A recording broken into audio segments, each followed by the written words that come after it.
Hi guys, it's Julia from Sun Square Crafts. Today I'm going to share a fun fall card that I created using the Tooty Fruity stamp set.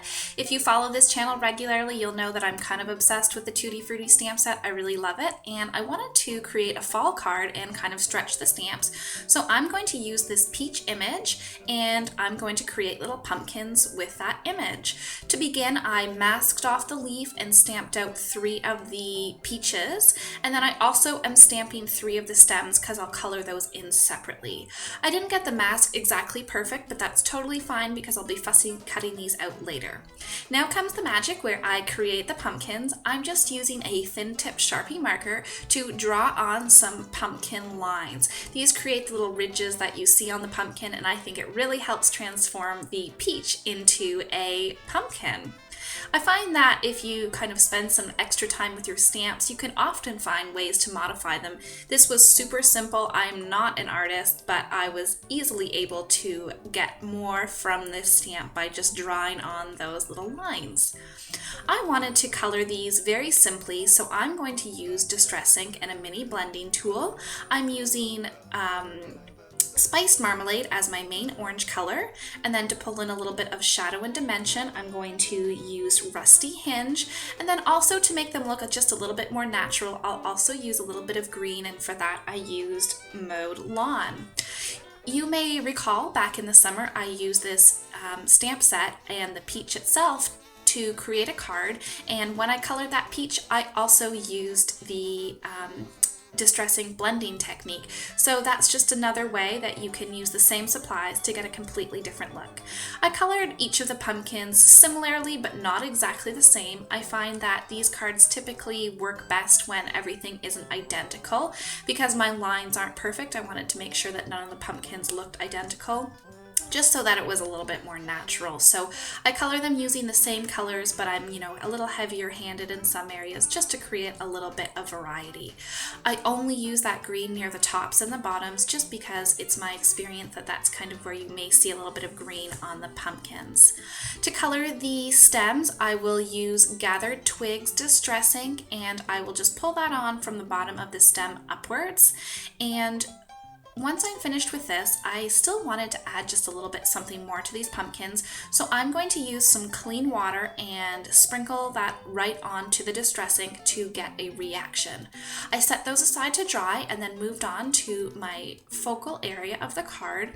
I first wet a piece of watercolor paper. This paper is, I believe, about 2 inches by 3 inches, and then I'm just using Distress Ink. This is Gathered Twigs again, and I'm just sort of willy-nilly applying that to the paper.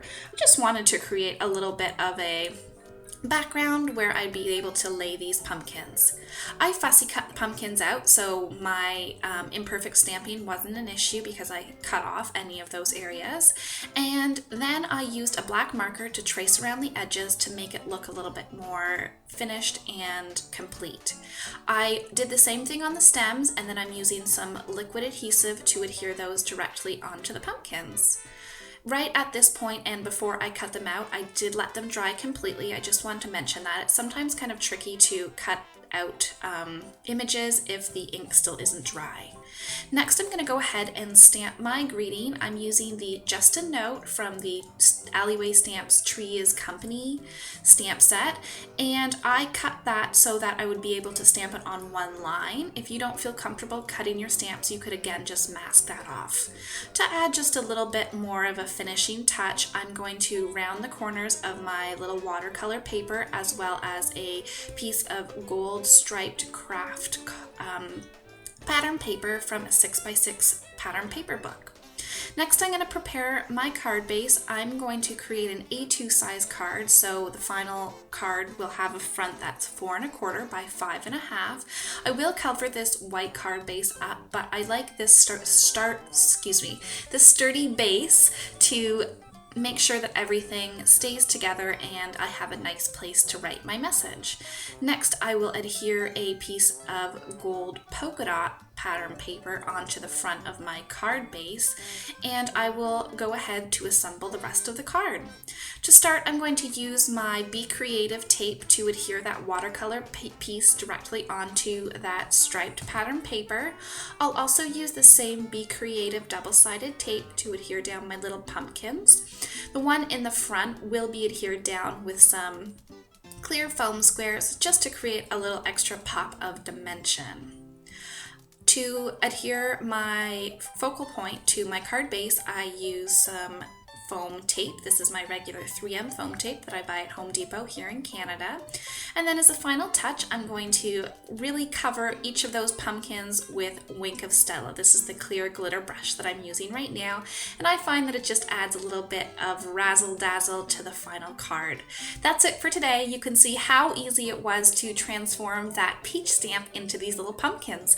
I hope that you have enjoyed this video, and I will be back again next week with my final Halloween card for the Halloween 2015 season. And in the meantime, take care. Bye!